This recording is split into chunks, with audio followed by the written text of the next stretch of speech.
E aí, galera, beleza? Tenho certeza que sim. A vida é muito boa e sempre vai dar certo. Lei excepcional temporária, artigo 3º do Código Penal. A lei excepcional temporária, embora decorrido o período de sua duração, cessadas as circunstâncias que a determinaram, aplica-se ao fato praticado durante sua vigência. Então, enquanto ela estava vigendo, aconteceram os fatos, mesmo que deixe de estar em vigor, os fatos praticados enquanto ela estava valendo, eles serão sim punidos. Caso contrário, nós teríamos uma lei inócua. Por isso, lei excepcional ou temporária tem sua ultratividade. Alcança mesmo após ter terminado já os fatos que aconteceram enquanto ela estava valendo. Tanto a lei excepcional quanto a temporária. Tempo do crime, artigo 4º.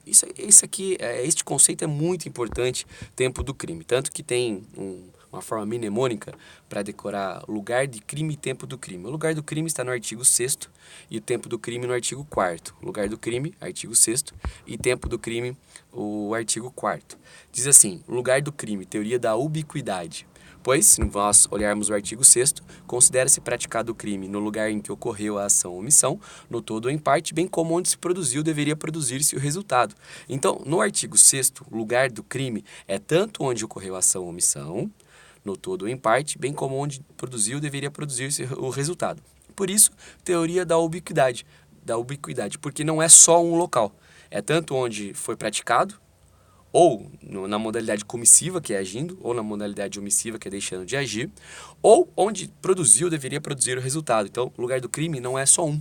Pode ser, né, só um, ou pode ser mais de um lugar, por isso a teoria da ubiquidade. Enquanto que no artigo 4º, o tempo do crime é a teoria da atividade.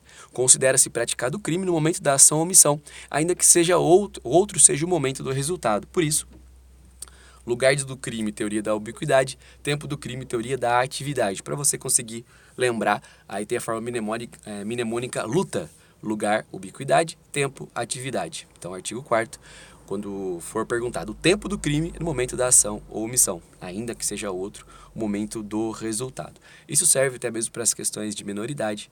Qual que é o tempo do crime cometido pelo criminoso? Aí dá para saber se ele era menor à época do crime. Tinha 17 anos, 11 meses, 29 dias, quando cometeu. A pessoa morreu no outro dia, quando ele já tinha 18 anos. Responde como maior de idade ou como menor? Como menor de idade, porque tempo do crime, teoria da atividade, momento da ação ou da omissão. Artigo 5º, territorialidade. Artigo 5º. Aplica-se a lei brasileira, sem prejuízo de convenções, tratados e regras de direito internacional, ao crime cometido no território nacional. Então, o que está dizendo é que nós temos a soberania da aplicação da lei brasileira. Mas nós temos as questões de convenções, tratados, de direito internacional, tal. Por quê?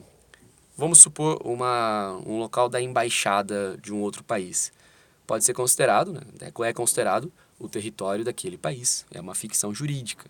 Mas a regra é a aplicação da lei brasileira em todo o território nacional. Claro que aí tem as convenções e tratados que devem ser observados, mas a regra é a aplicação da lei brasileira em todo o território nacional.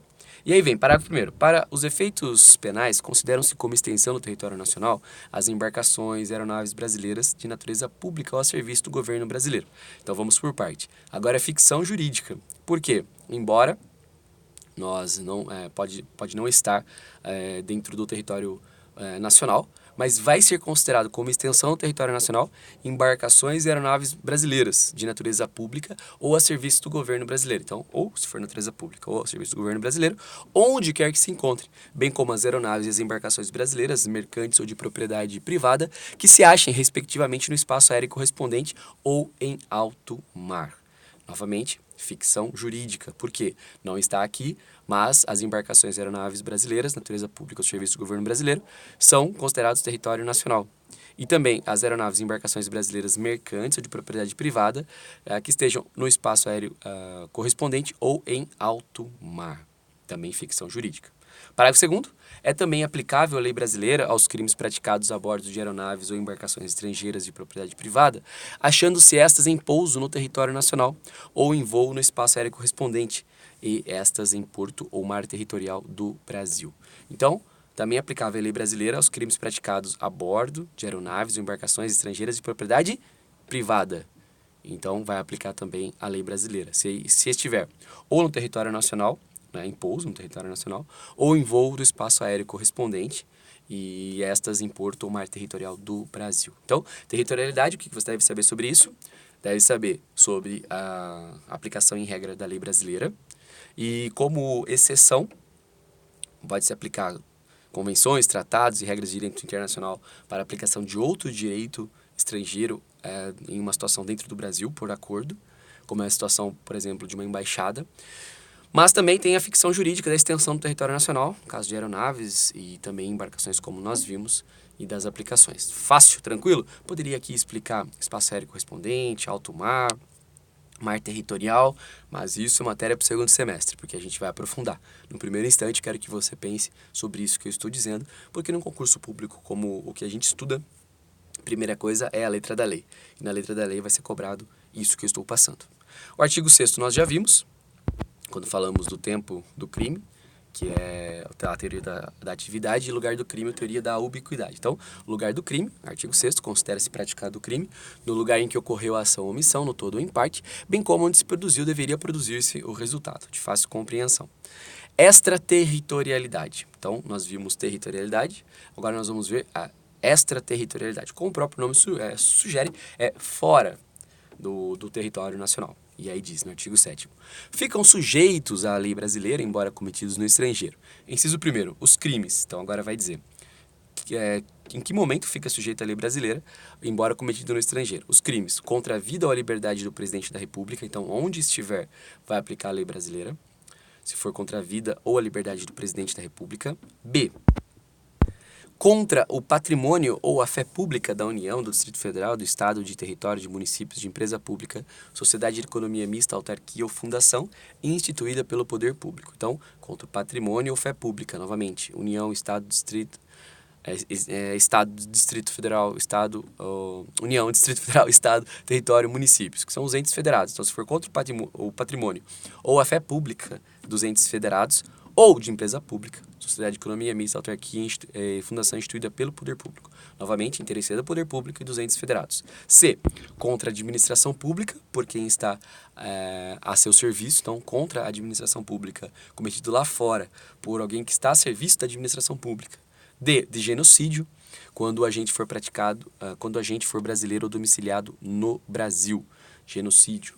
Então, nós vamos ter uma lei específica sobre isso, mas nós temos já a extraterritorialidade dizendo que alcança o agente brasileiro quando ele for ou brasileiro ou morar no Brasil e cometer crime de genocídio.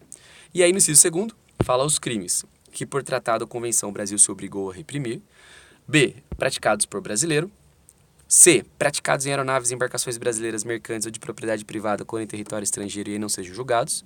Então, isso também tem tratados e convenções, mas a regra é da extraterritorialidade. Parágrafo 1º. Nos casos do inciso 1º, o agente é punido segundo a lei brasileira, ainda que absolvido ou condenado no estrangeiro. Então, é punido segundo a lei brasileira. Por exemplo, um crime contra a vida do presidente, contra a liberdade. Ainda que é absolvido ou condenado no estrangeiro, ele é punido segundo a lei brasileira. Parágrafo 2º. Nos casos do inciso 2º, a aplicação da lei brasileira depende do concurso das seguintes condições. Entrar o agente no território nacional, então, ainda que o crime tenha sido praticado por brasileiro, mas ele tem que entrar no território nacional. Ser o fato punível também no país em que foi praticado, pois se uma conduta é considerada crime aqui e não lá fora, no outro país, não tem como você punir aqui. E C, estar o crime incluído entre aqueles pelas quais a lei brasileira autoriza a extradição. D, não ter sido agente absolvido no estrangeiro ou não ter aí cumprido pena. E, não ter sido agente perdoado no estrangeiro ou por outro motivo não estar extinta a punibilidade segundo a lei mais favorável. Então, no caso do inciso 1º, é automático. No caso do inciso 2º, tem todas essas condições. O parágrafo 3º diz, a lei brasileira aplica-se também ao crime cometido por estrangeiro contra brasileiro fora do Brasil, se reunidas as condições previstas no artigo anterior. Então, vai aplicar também ao estrangeiro, né, num crime cometido contra brasileiro, também se tiver todas aquelas condições reunidas. E A, não foi pedida ou não foi negada a extradição, houve requisição do ministro da Justiça. Tudo isso para a punição de estrangeiro, tá bom? Na extraterritorialidade. Fácil, tranquilo? Vimos então o artigo 3º, 4º, 5º, 6º e 7º. No próximo vídeo a gente continua no artigo 8º. Vá fazendo suas anotações, vá compreendendo, que tiver dúvida, escreve aí que a gente vai falando. Nós poderíamos fazer isso de forma muito mais detalhada e demorada, mas eu quero que você compreenda todo o código, para depois a gente continuar e talvez aprofundar naqueles temas mais importantes. A vida é muito boa e sempre vai dar certo. Direito para todos, os 10 minutos de aula diárias.